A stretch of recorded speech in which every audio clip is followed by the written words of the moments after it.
नमस्कार। ज्योतिष शास्त्र में श्रद्धा और विश्वास रखने वाले सभी जातकों का पारलौकिक जगत चैनल में बहुत बहुत स्वागत है।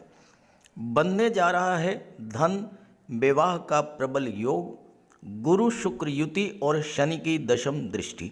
जी हाँ, 15 फरवरी रात्रि 8:12 पर दैत्य गुरु शुक्र राशि परिवर्तन करेंगे और राशि परिवर्तन करके अपनी उच्च की राशि मीन राशि में गोचर करेंगे और साथ ही साथ देवगुरु बृहस्पति जो कि अपनी ही राशि मीन राशि में गोचर कर रहे हैं उनके साथ युति बनाएंगे और ये युति 12 मार्च 2023 तक आपकी कुंडली में प्रभावी रहेगी।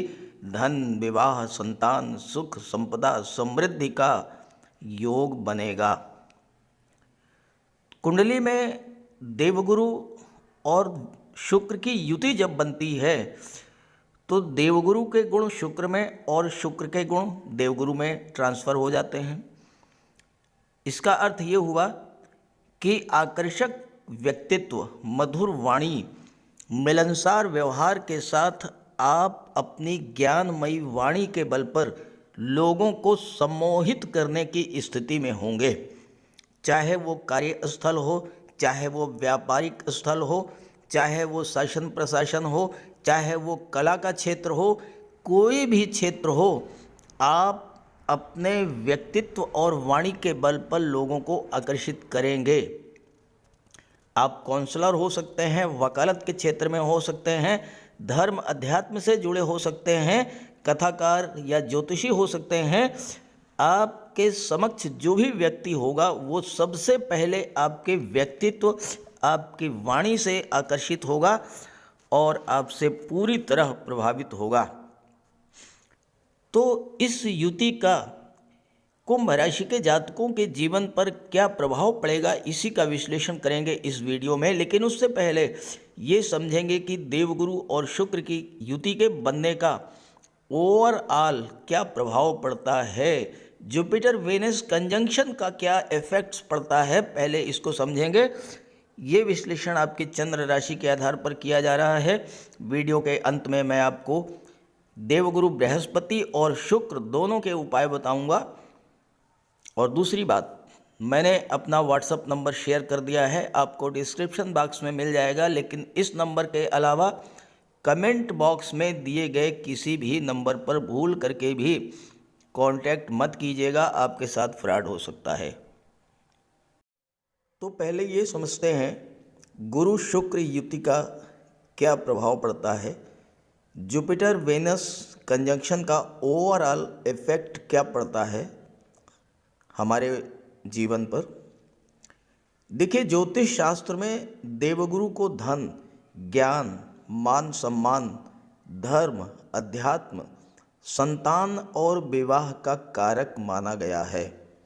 वहीं शुक्र को धन, वैभव, ऐश्वर्य, सुख, लग्जरी, कंफर्ट, विवाह और संतान इनका कारक माना गया है। देवगुरु देवताओं के गुरु हैं, शुक्र दैत्यों के गुरु हैं और दोनों ही परम ज्ञानी हैं।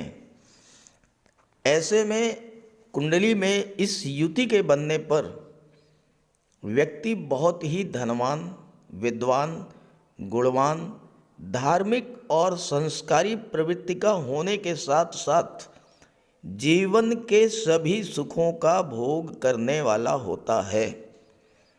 रहने के लिए अच्छा घर, घूमने के लिए अच्छा वाहन, सभी सुख सुविधाओं से युक्त भवन और समाज में मान सम्मान और प्रतिष्ठा, ये सब कुंडली में गुरु शुक्र की युति बनने पर प्राप्त होते हैं।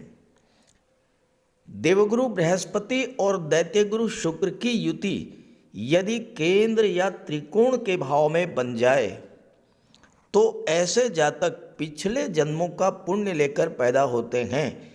इनकी इंट्यूशन पावर बहुत ही स्ट्रांग होती है, पूर्वाभास क्षमता बहुत ही तीव्र होती है। भविष्य में होने वाली घटनाओं का आभास इन्हें पहले ही हो जाता है और इनकी कही हुई बातें अक्सर सच हो जाती हैं। ऐसे व्यक्ति रिश्तों को निभाना बहुत अच्छे से जानते हैं, शरीर से स्वस्थ और आकर्षक व्यक्तित्व के धनी होते हैं और विपरीत लिंगी के प्रति बहुत जल्द आकर्षित हो जाते हैं। इस युति के बनने पर आपको एक विशेष बात ध्यान में रखनी होगी और वो ये कि महिलाओं का सम्मान करें। जितना आप महिलाओं का सम्मान करेंगे उतना ही आपकी प्रगति होगी। इस युति का एक और विशेष प्रभाव होता है कि अगर आपका विवाह इस युति के बनने पर हो तो विवाह के बाद आपका भाग्योदय हो जाएगा, और अगर इस गोचर काल में कन्या का जन्म हो तो उसके जन्म के बाद आपका भाग्योदय होगा। जैसे जैसे कन्या की आयु बढ़ती जाएगी आपकी आर्थिक स्थिति में भी सुधार आता जाएगा। साथ ही साथ ऐसे जातकों के जीवन में उनकी प्रगति के पीछे महिलाओं का बहुत बड़ा हाथ होता है। आपकी माता, आपकी पत्नी, आपकी बहन, ये आपके जीवन में आपकी प्रोग्रेस के पीछे बहुत बड़ा इनका योगदान होता है। और ये युति आपकी कुंडली में 15 फरवरी से बनने जा रही है। थोड़ा पहले ये वीडियो अपलोड कर दिया है ताकि आप उसी के अनुसार अपनी प्लानिंग कर लें। दूसरी महत्वपूर्ण बात ये भी है कि ये जो गुरु शुक्र की युति है ये पाप कर्तरी योग में बन रही है। गुरु और शुक्र के एक तरफ राहु का गोचर है और दूसरी तरफ शनि का गोचर है। ऐसे में आपको इस बात का ध्यान रखना है कि आपको धर्म के मार्ग पर चलते हुए धन अर्जित करना है, क्योंकि राहु आपको अनैतिक तरीकों से भी धन की प्राप्ति कराएंगे। इससे आपको विशेष सावधान रहना है और साथ ही साथ धन की प्राप्ति होने पर उसका निवेश भी विवेकपूर्ण ढंग से करना है। यदि आपने ऐसा नहीं किया तो राहु आपका धन गलत कार्यों पर नष्ट भी कर सकते हैं। इसलिए धर्म अध्यात्म का विशेष ध्यान रखते हुए नैतिक कार्यों से धन अर्जित करें और प्लानिंग के तहत उसका आप निवेश भी करें। फिर देखिए कितना अच्छा रिजल्ट आपको मिलेगा गुरु शुक्र की युति का। तो बात करते हैं कि आपकी कुंडली में किस भाव में गुरु और शुक्र की युति बनने जा रही है और उसका क्या प्रभाव पड़ेगा। तो ये है कुंभ राशि के जातकों की कुंडली।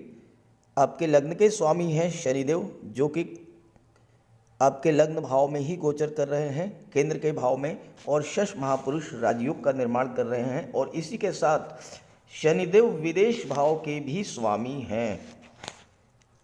अब महत्वपूर्ण बात यह है कि दो ऐसे ग्रह जो धन के प्रबल कारक होते हैं, शुक्र और गुरु, ये दोनों धन के ही भाव में गोचर कर रहे हैं। तो धन की प्राप्ति और धन के संचय का इससे बेहतर योग क्या होगा। पैसे कमाने के बहुत से अवसर आपको प्राप्त होंगे, समृद्धि और संपन्नता आएगी। और सबसे बड़ी बात, शुक्र भाग्य भाव के स्वामी हैं, तो भाग्य भाव के स्वामी होने के नाते इस समय भाग्य भी आपका पूरा साथ देगा और आप धन प्राप्त करेंगे, अर्जित करेंगे। खास करके विदेशों से धन प्राप्ति का प्रबल योग बनेगा। अगर आप विदेशी व्यापार से संबंध रखते हैं, एक्सपोर्ट इंपोर्ट से संबंध रखते हैं, या विदेश से किसी तरह का कोई आपका व्यापारिक संबंध है, तो विदेश से धन प्राप्त होगा, इसका प्रबल योग है। आपके जीवन साथी के जीवन में भी तरक्की होगी। कुंडली का दूसरा भाव परिवार का होता है। परिवार में सुख, समृद्धि और सौहार्द का वातावरण रहेगा। गुरु और शुक्र का ये जो योग है ये वैवाहिक संबंधों के लिए तो अच्छा है ही, लव रिलेशंस को भी स्ट्रॉन्ग करेगा और संतान प्राप्ति का भी प्रबल योग बनेगा, क्योंकि पंचम भाव के स्वामी हैं बुध, जो कि गुरु के भी मित्र हैं और शुक्र के भी मित्र हैं। गुरु और शुक्र आपके परिवार में वृद्धि करेंगे, तो या तो संतान की प्राप्ति होगी या घर के किसी सदस्य का विवाह होगा।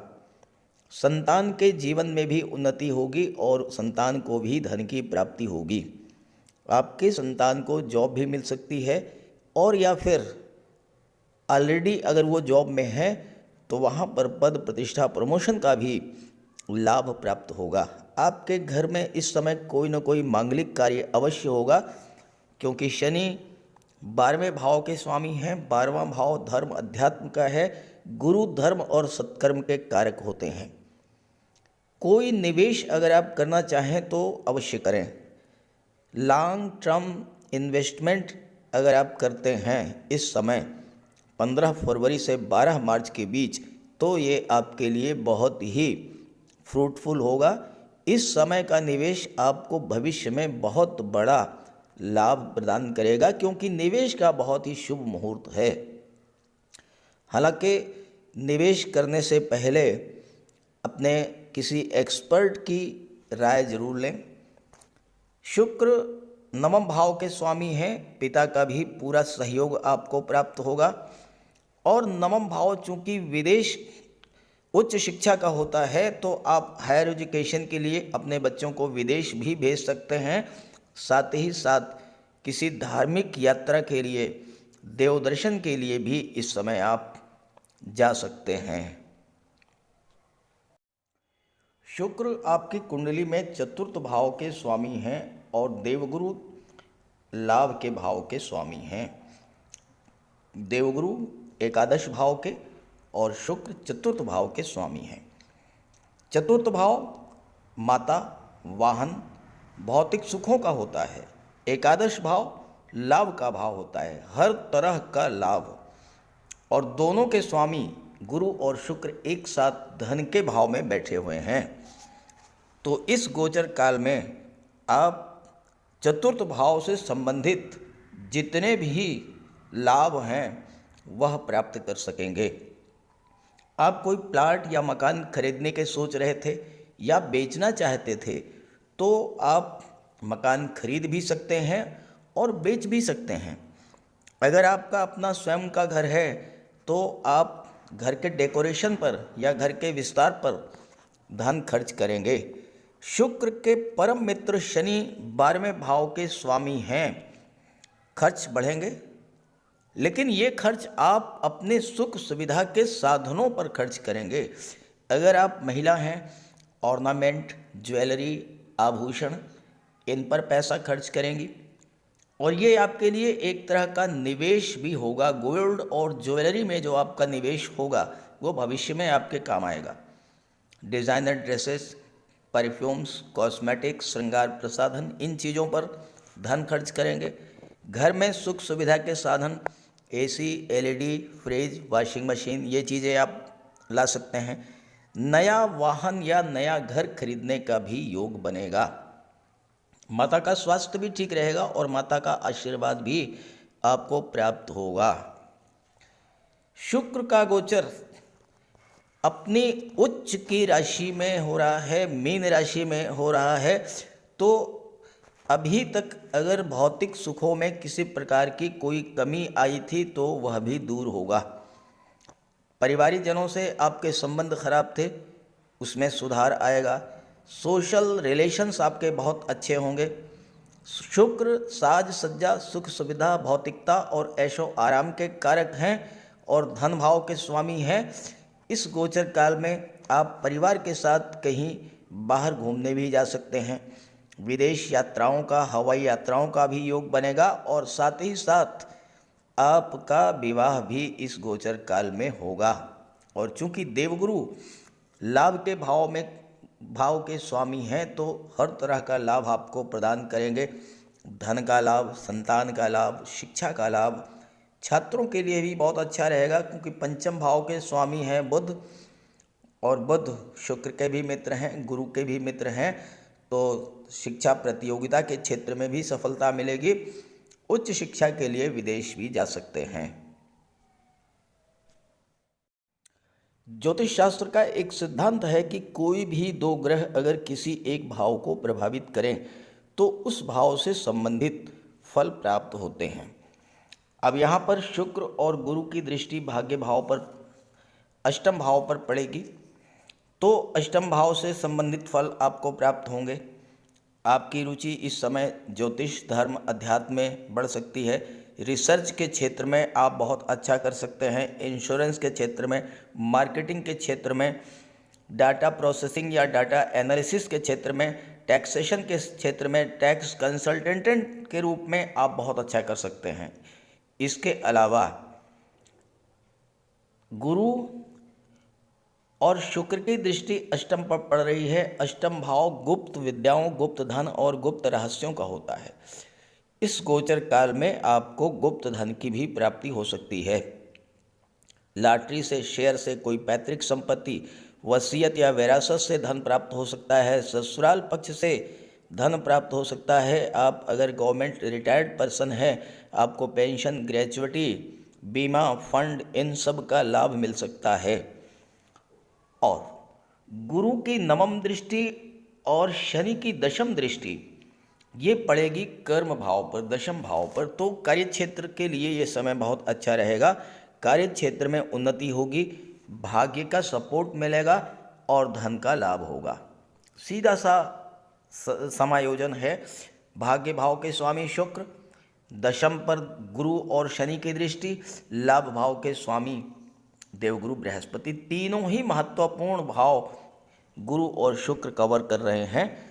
तो चाहे आप शनि से संबंधित कोई कार्य व्यवसाय करते हैं, रियल इस्टेट से जुड़े हैं, प्रॉपर्टी डीलिंग का कार्य करते हैं, कंस्ट्रक्शन का कार्य करते हैं, बिल्डर हैं, आर्किटेक्ट हैं, बिल्डिंग मटेरियल सप्लायर हैं, मेडिसिन्स का कार्य करते हैं, या आप मेटल्स और केमिकल प्रोडक्ट्स का काम करते हैं, रबर स्क्रैप का काम करते हैं, ट्रांसपोर्ट टूरिज्म से जुड़े हैं, या शुक्र से संबंधित चीज़ों का व्यापार व्यवसाय करते हैं, सुख सुविधा को बढ़ाने वाले साधन, या गुरु से संबंधित आप काउंसलर हैं, वकालत के क्षेत्र में हैं, शिक्षक हैं, या बैंक से संबंध रखते हैं, या फिर आप धर्मगुरु हैं, पुरोहित हैं, धार्मिक कर्मकांड कराते हैं, कथावाचक हैं, इन सभी जातकों के लिए शुक्र और गुरु की युति प्रबल धन प्रदायक होगी। अब यहाँ एक चीज़ और मैं आपको बताना चाहूँगा, बहुत महत्वपूर्ण है। शुक्र और गुरु का गोचर राहु और शनि के बीच है, तो यहाँ पर पाप कर्तरी योग बन रहा है। दो पाप ग्रहों के बीच में दो शुभ ग्रह बैठे हैं, पाप कर्तरी योग का प्रभाव होगा। अब राहु क्या है? राहु भ्रम, कन्फ्यूज़न पैदा करते हैं, तो परिवार में भ्रम और कन्फ्यूजन की स्थिति पैदा कर देंगे। लेकिन राहु एक्सट्रीम को भी शो करते हैं। राहु जब धन देते हैं तो ये नहीं देखते हैं कि धन नैतिक साधनों से आ रहा है या अनैतिक साधनों से आ रहा है, धन तो आता ही रहेगा। चूँकि गुरु से द्वितीय भाव में राहु हैं, तो गुरु और शुक्र को बल मिलेगा, सपोर्ट मिलेगा राहु से। यहीं पर आपको सावधान रहना है। धन असीमित मात्रा में आएगा, लेकिन अगर धन अनैतिक साधनों से आपने अर्जित किया तो धन अपने साथ समस्याएं भी लेकर के आएगा। इससे आपको सावधान रहना है। और दूसरी बात, शुक्र और गुरु की इस युति का ज़्यादा से ज़्यादा आपको लाभ मिले, इसलिए कम से कम 15 फरवरी से 12 मार्च के बीच में आप गुरु और शुक्र का उपाय अवश्य कीजिएगा और फिर देखिए कितना एक्सलेंट रिजल्ट आपको मिलता है।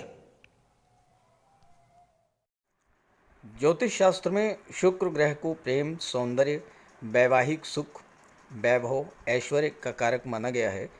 जिन जातकों की कुंडली में शुक्र ग्रह मजबूत होता है, उनका दाम्पत्य जीवन अत्यंत मधुर और प्रेम से भरा होता है।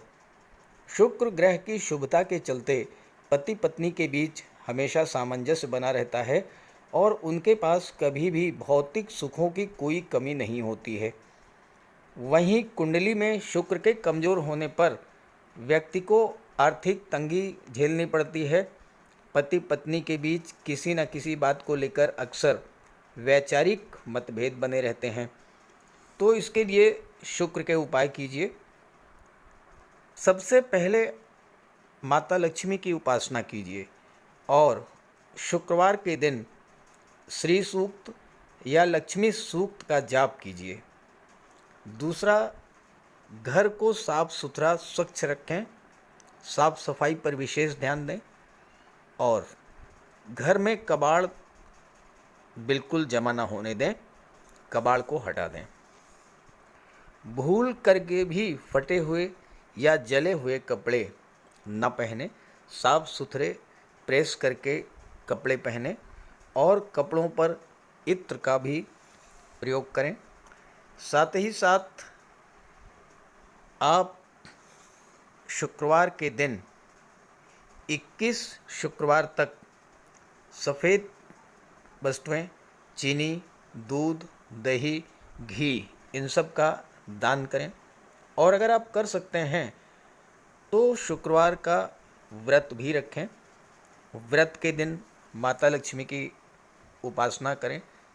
चीनी, दूध, दही, घी, श्वेत वस्तुओं का दान करें। कन्याओं को भोजन करें, खीर और मिष्ठान। साथ ही साथ आप स्वयं भी शुक्रवार के दिन सफ़ेद रंग के वस्त्र धारण करें। शुक्र की शुभता को प्राप्त करने के लिए आप हीरा भी धारण कर सकते हैं, लेकिन किसी ज्योतिषी से सलाह लेकर के, और सच्चा मोती भी आप धारण कर सकते हैं। साथ ही साथ महिलाओं का सम्मान करें। किसी भी दशा में प्रयास ये करें कि अनावश्यक झगड़ा ना हो, कोई वाद विवाद की स्थिति हो तो उसको तूल ना दें।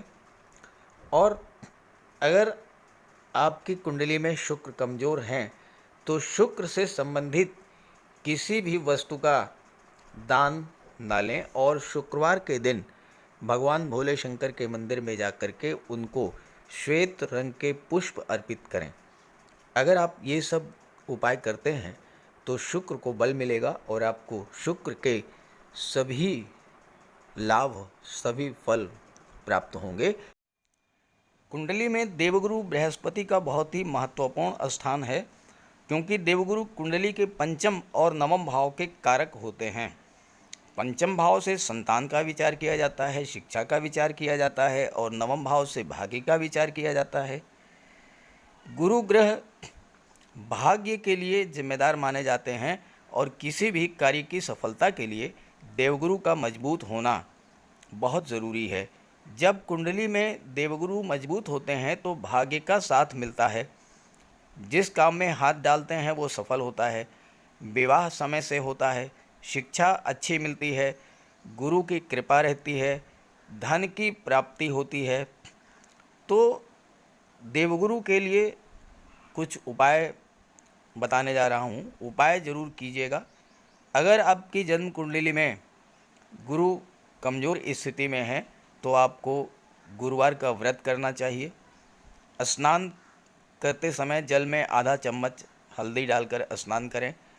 स्नान के बाद पीले रंग के वस्त्र धारण करें और साथ ही साथ केसर या हल्दी का तिलक लगाएं। और गुरुवार के दिन भगवान विष्णु की उपासना करें।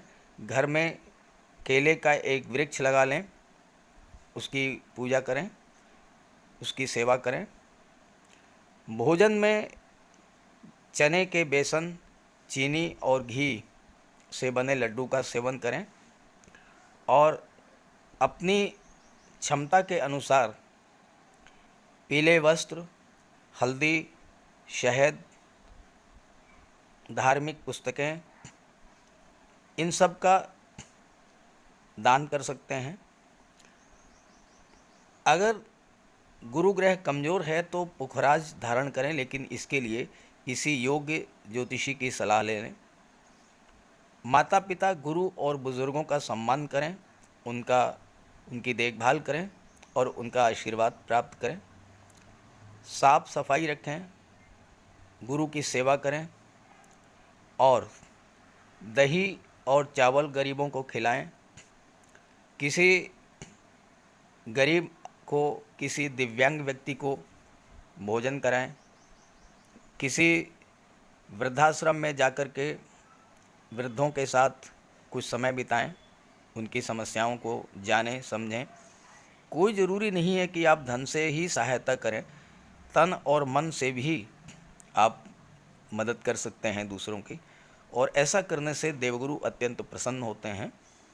और जब देवगुरु बलवान होंगे तो आपको पूरा लाभ मिलेंगे। तो ये उपाय करके देखिएगा, लाभ होगा। कमेंट करके बताइएगा ताकि आपके साथियों को भी इसका लाभ मिल सके। नमस्कार।